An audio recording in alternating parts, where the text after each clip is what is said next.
Hi guys! Nandito po kami ngayon sa kalagitnaan ng init.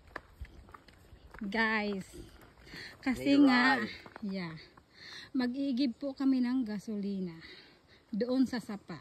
Char, joke lang.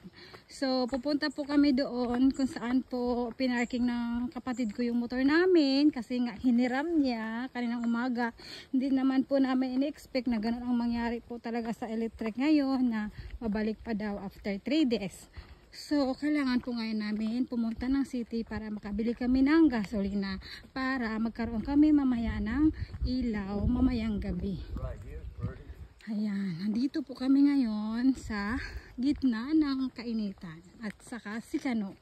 Kasi hindi po talaga nanagay kaya kung wala talagang aircon pag gabi. Okay lang pagka tanghali or umaga wala kaming aircon or electric fan. Basta gabi the most important for him.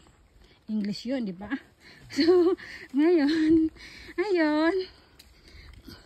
Malapit na naman din kami dahil guys sa kung saan pinarking ng kuya ko yung motor namin.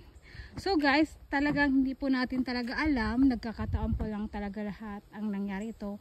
Pero 3 nights already no light, right?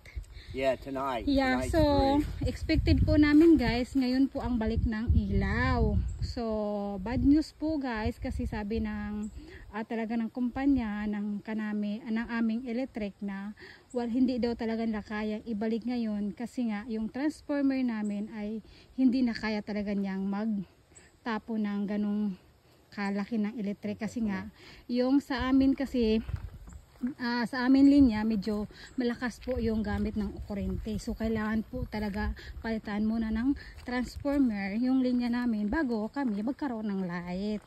So ngayon ito, tiis-tiis beauty, tiis-tiis ganda, tiis-tiis pogi muna kami, naglakbay kami guys doon start and then doon.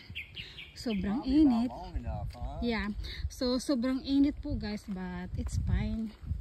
Diba? Wala naman tayong magagawa. Lalong-lalo na po kay Kano talagang hindi niya kaya talaga guys. Yun lang ang share ko guys.